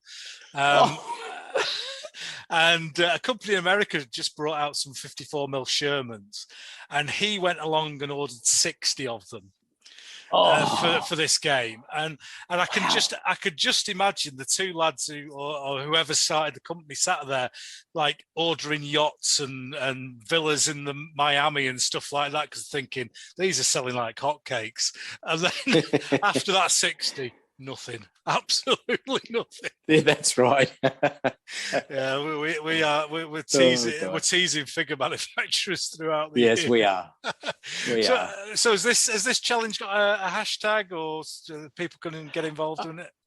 Yeah, the hashtag is hashtag Bavarians. So that's where people are posting the work that they're doing, and could be a work in progress shot. Or a completed unit or uniform information. So if they look under the hashtag Bavarians, they can get involved. Not a problem. Love to have them. Yeah. And when's it running from and to? The official start date is probably mid-August. We like to give people a bit of time to get what they need. Like I didn't have manufacturers to actually make them. Yes, that's right. Some people. I had a drawer full of Bavarians, but I realised that Foundry made a Bavarian triad, and I didn't have it. Right. So I've ordered that, so I'm going to have the right colour. So I've got to wait for that to arrive. So the official start date will be sort of mid-August, and times are a little bit loose. because you could imagine trying to do anything on social media is like trying to herd cats when it's across the world. So you can't be rigid in any sense whatsoever. And it'll finish approximately the end of October. So people will have roughly 3 months. And in that time is when everyone will be focused. They'll be challenged. The challenge is for themselves. They challenge themselves. I am going to get this finished. I'm going to get this project, this Bavarian project finished, however big it is or however small it is. And in that time period with others, they will work until they get it finished. And then at the end, we try to have people to parade their stuff. And it's good. It's a lot of fun. Just a lot of simple, harmless fun. Just as a bit of a warning, have you got any other minor German nation figures lying around in drawers, just so I'm ready for next year? The Bavarians came out of the woodwork. I don't know where that came from, so I don't know what they'll be in 12 months' time. Brilliant. Just moving on from there, we mentioned this a little bit earlier on. The 3D printed figures. Caballero? I can't say it. Caballero, yeah. Yeah. Whereabouts are they from? And okay. I found them on Instagram. So on Instagram, there is at Caballero Miniatures, Caballero, Caballero, which I think just means gentleman or soldier. It might mean soldier, gentleman soldier in Spanish or something. So I saw some on Instagram and I went, oh my God, they're beautiful. And they're 3D. I'd never seen historical miniatures done really well in 3D printing. With lots of nice fantasy stuff. And so I got in contact with the guy and I saw that he was on Patreon and I thought, well, shit, I can do this. I can sponsor him $10 a month and nothing. And he makes the STLs. He's doing the Normans or the Spanish Crusaders and Moors as well, African Moors. Brilliant. And he's on the camels he's just been doing now. Unbelievable. And so I have just been captivated by the quality, the animation that he can get into figures, the detail. I mean, you think of a rider's foot in a stirrup. The stirrup's always molded against the foot. There is his figures, when you print them, there is room around the shoe in the stirrup. Wow. And a strap that goes over a shoulder will go out to the shield as well. The strap's not just against the figure's chest. So this 3D printing can just allow you to do detail in miniatures, which we are just not used to. Yeah. When, after 40 years of painting metal miniatures, this is a new experience, a totally new experience. And I am just gobsmacked with the quality and the detail. The detail is so fine. The chainmail on these is just beautiful. And they paint up a real treat. And you can print them if you want in 6mm or 54mm. They're just amazing figures. It was, I think looking at your posts on Twitter of them, that's the thing that amazed me looking at them, is how detailed they are, because I've been mildly disappointed is probably the best way of putting 3D prints I've seen in the past, historical miniature wise. Even tanks have kind of not really done it for me, but the figures that you've shown are amazing. So are you buying the STL file? Do you buy the file and then somebody prints them out for you? How does it work? Yeah, so if you don't want to sponsor him on his Patreon, well then yes, you can go to a website which is called My Minis. Anyway, I can't remember its name, but it's a website that has a lot of these people on it who design the STLs. Most of them, as I said, are designing fantasy miniatures. But he is the only guy so far that I know of that is designing a historical range. Yeah. And that's what attracted me, being an historical gamer, was that. I mean, there's a company called, I think, Highlands Miniatures, which do the best undead knights I have ever seen. Yeah. But this guy is the only guy that has done historical. So you can go onto if you just Google Caballero Miniatures, you can go on, you can buy the STL from him. And if you've got a resin printer, you can print as many as you want once you've got that. The other thing I've learned about resin printing, and Cameron's teaching me this all the time, is he does a mirror image of the figure. So it's not, when you get the file, you can print the figure and he might be facing to the right, but then he can print the same figure so that he's facing to the left. So you actually get some variety in as well. And sometimes the artist who has designed the figure will design them so that they can be printed with an open hand, so you can insert your own weapon, or a hand that is facing with us upwards so that the spear is thrusting down, or the hand is upwards like that, so that's more like a standard bearer. So the variety that 3D files and this 3D printing opens to us as wargamers and miniatures, it's tremendous. It just is. For me, I am learning so much about what this really offers us moving forward. Yeah. Now, at the moment, I don't think there is a big enough market in the 3D world that it's going to affect any of our miniature manufacturers. But I think for those of us who are looking for the odd really nice niche figure or vignette or something to complement what we already have, I think there will be a space for that. And I think the other thing I've found is that I've painted a few, I'm not a real fan of plastics, although I will put up with them here and there, and I've painted a few Victrix. Victrix frustrate me from time to time because their spears tend to break. They're quite brittle, aren't they? You look at them and you break. The resin on these figures is quite solid. They will take quite a lot of punishment, and they're a lot more firm and harder than the plastic. So, look, I'm on a massive learning curve with this, okay? And I'm happy to, and I'm trying to share as much of that journey as I can with people on Twitter and Instagram. But it is a wonderful experience to have, and to find a quality range of figures like this makes it so much more enjoyable. It's the first one I've sat up and looked at and gone, oh, they're nice. Is that in relation to the quality of printer that Cameron's got? Has he got a top of the range? Yes, he has. He just bought himself a resin printer. I couldn't tell you what it was, but the guy I work with who owns the hobby shop, he has a resin. Now he has a resin printer, but it's the one that's good for printing large pieces like terrain and stuff like that. And he printed me a Panzer IV with his printer.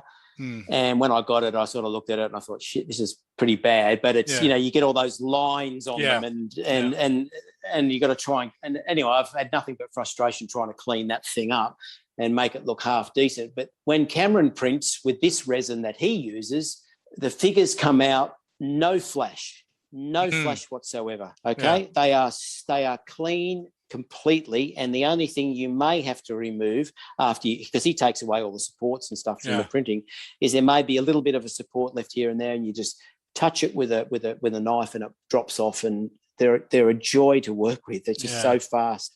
Oh, that's it. I certainly think it's going to be one for the future, and it's great to see you getting involved.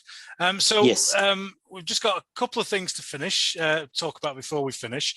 Listeners, we're probably going to get technical here on a number of things. So if you want to get your head underneath a pillow, this probably might be a good time to do it. God. I like when. I'm a bit of a painter myself, you might have noticed, and I like to speak to other painters about their techniques and tips and what have you. And one thing that you've used that I've drop kicked in over the crossbar of the rugby pitch, contrast paints. So, how did you get involved with them, and what have you used them for? Okay, so I saw them when they came in at the shop. I got a few and I tried them. I think the ones, if you never tried them before, the ones to start with are the colours like snakebite leather and gore gunter fur. They're browns. The browns are sensational. At the time, I was working on Dark Age Army, so I was doing a lot of Saxons and a lot of Vikings. And so, you can imagine your standard Saxon and Viking warrior, you're going to find a bit of fur, you're going to find a bit of leather. And so the browns for me worked really well. And so I soon branched out until I had all of the colours. The trick with contrast paints is the way that you vary the look is by varying your undercoat. And if you start with a nice bright white undercoat and you put your contrast yellow, orange or red or blue onto that straight, it's going to be very bright, vibrant pop colour. Yeah. And I thought, well, that's no good for the dark ages. I need to deal with that. So what I learned was, okay, I started to experiment, and I started to use, rather than really bright Vallejo white paint, I started to use maybe an off-white or an ivory, even light grey. And then what I would do is once the figure was primed, I would then put a coat of Agrix Earthshade over the top of the figure and let it dry. So already on that figure that was white or grey or even light yellow, it already had the recesses highlighted by the Agrix. And then over the top of that, I would apply the contrast, which would then accentuate that yet again. And it gave the figure, rather than a clean pop look that was sharp and shiny, it dulled it right down, and it made it look like it was sort of used and dirty. And I would have likened it to an on-campaign look. Okay, so all of a sudden my figures went from being something that was really dazzling with the nice bright contrast paints, even the yellows, the reds, it didn't matter what it was, going over a white or whatever base coat, the Agrix would do a tremendous job in dulling it down. The speed by which you can paint figures with contrast paints is fantastic. I was finishing them in probably half the time. I'm a foundry painter generally. I paint with the foundry triads. Yeah. I do the layering method of painting. I enjoy that very much. That's always been my traditional way of painting. I was painting figures in half the time. Yeah. And one coat finished. You know, it looked so good, the finish, that I was just so happy with it. I found that there were every now and then, if it was a commander or somebody in a front rank that looked important, I may highlight the contrast, but 9 out of 10 times I wouldn't even bother to do that. It looked good enough when it was done.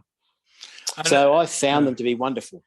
And have you developed that style? Do you mix it in with the styles of painting, or if you're going to go for contrast, you go for that on the figure? Yeah, look, I do some across the board. There's every now and then something will, if there's a particular cape that a miniature has, I think, oh, that would look lovely in one of the contrast greens or one of the blues, and I might paint it white and do it that way. But generally, the rule of thumb for me is if it's undercoated white, it's generally going to have contrast paints used on it. But if it's undercoated black, it's going to be done in the traditional method. Yeah. War of the Roses Knights are a great example.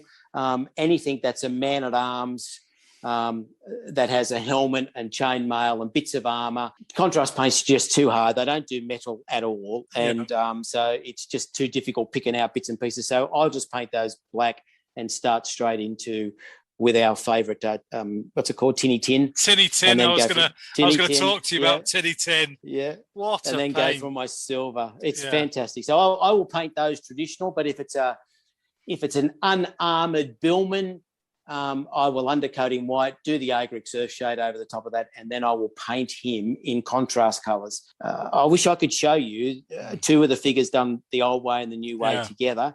And I don't think that you would notice a huge difference. I think both of them you would like. They are a little different, but together they look good as well. So you've got to give contrast a bit of time. You've got to get used to it, and just because every time you use a contrast colour, it's almost like it's different. It's something's different about it. It's just that type of paint, and in fact that makes it very enjoyable for me.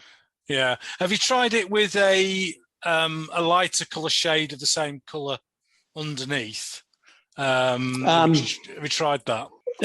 Contrast doesn't work well. You can double up the colours. I could paint with the yellow and then let it dry and then go over the yellow again. All it does is really just darken it. Right. It doesn't tend to do any more than what it's already done. In fact, because the contrast paints pull away from raised areas, the raised areas tend to become light and the deep recesses become dark. So it's doing what we would do naturally if we were painting in a layered manner. We'd want the recesses to be dark and the light to higher areas to be light. It's doing that for you. Yeah. So going over it again twice doesn't tend to make any difference. And what difference have you found then between using that and using inks, for example, or washes? Yeah, they do. Inks and washes work in a different way. You'd put those over existing paint already.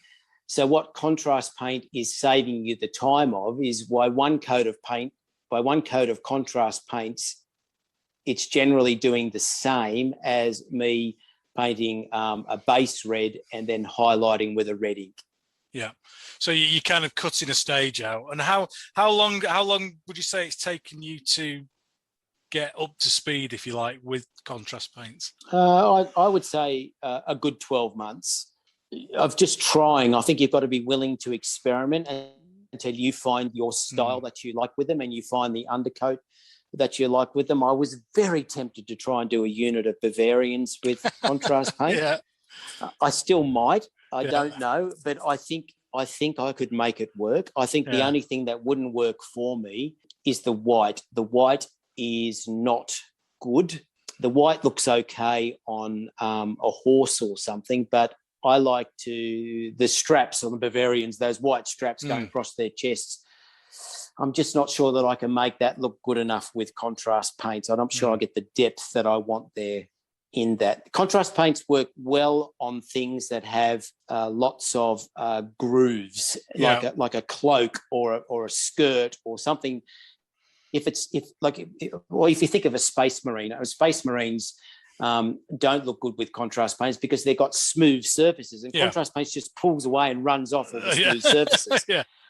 So if you've got a figure like the Bavarians, which just have these straight straps across their chest, and there's nowhere for the paint to sit, so it's just going to want to pull away all the time. So that's the problem I'm thinking about having on trying to do the white straps. But as far as the cornflower blue on their uniform, or if they had red facings or something, I think I could make that work really, really well. I'll probably just stick with the traditional method with them. Persians, ancient Persians, Archimedes Persians is another army I'm painting, and contrast paints go well there because they're such a colourful, vibrant army. Yeah. And so I'm finding contrast paints work fantastic on them. Yeah, it's interesting to hear you to say that, because I've been following it quite closely, but it's not. I've got a method of painting, and you have, and I'm kind of happy with that, and I've not really. Yeah. I often find that Yorkshire Gamer is genuinely or normally about 7 years behind everything else. So people have been doing podcasts for about 7 years when I start one. People have been doing a YouTube channel for about 7 years when I start one. And very similar with changes in painting. So it's because the ones that I've seen, there's very few people I've seen painted in contrast paints where I've gone, wow, I really like that. There's a guy who does ancients. He's been doing some Punic Wars Romans and stuff, and I do apologise if you're listening, mate. I can't remember your name. When he starts painting, I look at them and go, that just looks a bit of a mess. And especially on the joins between colours, it's getting that right. And do I want to learn a new technique? I don't know. And you don't have to. That's the beauty of this hobby. You don't have to. I was just taken by them, and I thought, well, if I'm going to have to be selling these things on the 1 day a week I work in the shop, I better learn about them. And I was just, it was in that learning, so I could talk to customers about them, that I fell in love with them. So yeah, very interesting. Yeah, well, I reckon I think they've been out for about a year, so I think in about 6 years' time, you might see my first attempt at contrast paints. Good. You never know. It may or may not happen. So your normal painting then is acrylic and the old triad method. Is that absolutely that you go to? And that's my go-to. Yeah, I don't use the Foundry triad paints, but I kind of, that's the kind of method that I use. And I tend to find with whites, I could even use 4 or 5 layers with a white just to get it a bit more blending, because white I think is the hardest colour to get right without it looking. I very, very rarely use pure white. I find it's too stark and bright, against everything else. So I like ivory and silver grey, Vallejo colours. Really, really nice. Yes. Very, very nice. So we mentioned Tinny Tin. Yes. What do you use? What do you use that wonderful, marvelous colour for? Well, I use it for anything metallic, really. If it doesn't matter what metallic colour I'm going to want to finish, whether it's a silver or a brass or a gold, or I tend to start with Tinny Tin. I just find it to be a wonderful undercoat to metallics. Yeah. I especially like it on my medieval Dark Ages troops. I tend to paint the armour and the chainmail all in tinny. Like I always start with a black undercoat with those guys. I'll do a dry brush of Tinny Tin over those things, and then I'll go over that with the silvers. But what it does, I think, for me with armour and chainmail, again, it gives it that on-campaign, that used, dirty look, not somebody who's going into battle with really shiny, highly polished armour. I'm sure those people existed, but most people, got it out. We would have had a bit of rust here and there on it, tried to get somebody to rub it off with a bit of sand. Yeah. And when you looked in the cracks, it would have looked used and worn. And so I find that Tinny Tin just gives metallics that look. Yeah. And I like that. If I want pristine, then I won't use Tinny Tin. But if I want it to look like it's on campaign and these guys have been fighting, then that's the look I'm after. Yeah, it gives it like it's hard to explain, but it gives it like a warmth, if you like. You look at it and you don't consciously notice the rusty type colour in the recesses, but if you take it away, you notice it. I'm just with the figure set out on the table, I'm looking at some of my stuff and the armor on mine compared to the armor on other people's, and it's slightly darker, but it's got that warmth to it and that feel to it with Tinny Tin. So for those of you who don't know, it's a Vallejo model color. Game color. It's not in the game color.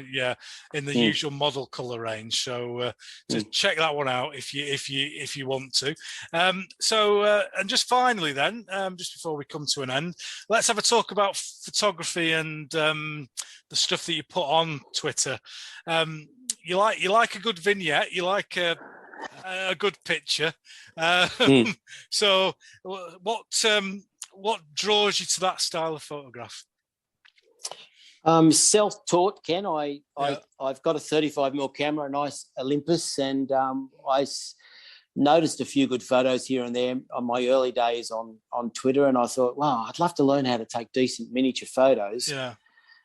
And I tried with my camera, and I just couldn't get the lighting right, and a whole range of different things got in the way. The biggest problem is you take a photo, then you've got to download the bloody photo onto the computer. Then it was a tedious process. I tried with that for quite some time, and every now and then I'd have a go at it. And then when I got into my iPad, and probably on my second iPad, where the cameras have improved quite a lot, I got a light box. And I started to take some photos, just set up some very basic scenes in the light box. It's not very big. It's would only probably be 18 inches wide and probably 18 inches deep, no more, 12 to 18 inches. So it's a small thing. So you don't have a lot of room to play. But I found that the first thing I got right was that the light coming in from the side made a big difference. And I put the 35mm camera away, and I just picked up my iPad, and the quality of the cameras on these things now is stunning. And so all my photos are taken with the iPad, and I just find that it takes a lovely photo. And so I've just stuck with that. So I'll set up something really quickly in the light box. It might take me 2 or 3 minutes to throw a figure on. The backdrops were a learning curve. I went online and I thought, well, how do you get these nice clouds in the background and bushes? And I tried building all that stuff up with trees and things I had, but I find that a nice bright sky behind the figure can work wonders to the photograph. And so I just printed on A3 paper. I found that if you Google scenic backdrops, there is a plethora of ones that you can choose from there, and they've got them in topics. So if you want medieval, you can get a medieval one. If you want a desert scene, woods, it doesn't matter. You just go through, and I must have printed probably 20 or 30 different backdrops. And the ones I use the most, there's probably 2 or 3 that I use a lot, and they're just simply a little bit of scrub, and then above the scrub is just clouds and a bright sky. And does that lift the figure? It just makes an enormous difference. And so I'll put a simple thing like a fence or a couple of little bushes in front of the picture. The picture's right at the back of the light box. Set up something in front of it, put the figures down, click, done. Take half a dozen photos, choose the best one, whack it up on Twitter, and people think it's bloody amazing. Yeah. It's not difficult. It's not hard to do at all. Yeah. I think that's important to say to people that I'm very similar to yourself. I use the camera on my tablet, my Samsung tablet. I've got a couple of like wide angle spotlights that I use that I just I like those. Move around to get the right shade on the figures. Bit of a backdrop, bang, job done. I bought those because you recommended those to me, and I bought those lights. And what that does, what I found those lights do, is it gives me the opportunity to get away from the light box, and to set up a scene on the table, a little bit bigger, and so it gives me a bigger area to play with. And I find you got to be really careful with them, because sometimes you can flood the scene with too much light, and so that ability to be able to turn them up and down is wonderful. So I've learned a lot, and a lot of my scenes I just set up on the table now and use those lights, which is very helpful. So if you've got an iPad or a tablet and you've got a light box, I think you can start to do some pretty nice scenes that will just make your figures look 100% better. Yeah, I don't think I'm a great painter, Ken. I don't. I reckon I'm an average painter. Yeah. But for some reason, when you put them in a nice photograph, people think they're wonderful. Yeah, and I think you see, I always consider myself as a messy painter, and people go, "No, you're not." But then, if you look closely, there's a lot of mistakes in my stuff because I do volume, and I think we're both the same in that we produce volumes of figures for large armies. And to do that, you can't spend 3 hours getting a knapsack right, because it just doesn't work. So a lot of technique and not a lot of talent. That's the way I like to think of it. It's all technique.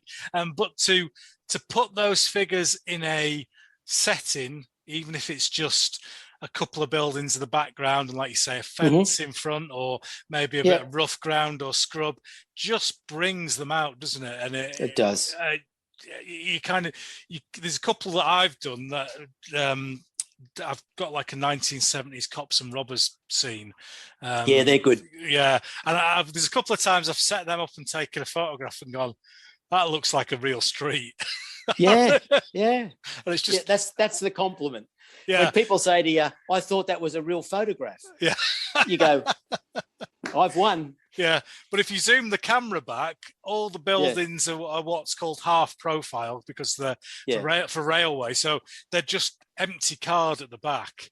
So if you actually look at it from a distance, it doesn't look like good, but it's bringing the photograph in, like you do with a film, to bring the view in, so that the person who's looking at it gets a different perspective from it. So totally agree. Agree. Well, I look forward to seeing much more of your figures over the future in the coming years, and your Bavarian challenge. I haven't thought of anything to take part of myself. I'm struggling to find any Bavarians in the Italian wars. Well, I think you got enough on your plate. We'll see what we can find. So we'll draw to a close there, mate. Is there anything that you'd like to ask me before we go? I always give people an opportunity for a question at the end. No, I just want to say thank you, Ken. You've been really supportive to me, and I appreciate you doing these. It's another string in your bow. You are really very. You've really tackled this hobby from many different aspects, and every aspect, whether it's photography, painting, now podcasts and YouTube clips, you have covered it really, really well. And I thank you for that. What the contribution that you're bringing to this hobby, it's awesome. Brilliant. Well, thank you very much for that, Steve. That's much appreciated, mate. So I'll just say good night to the audience. Go Good night, Steve. Good night, buddy.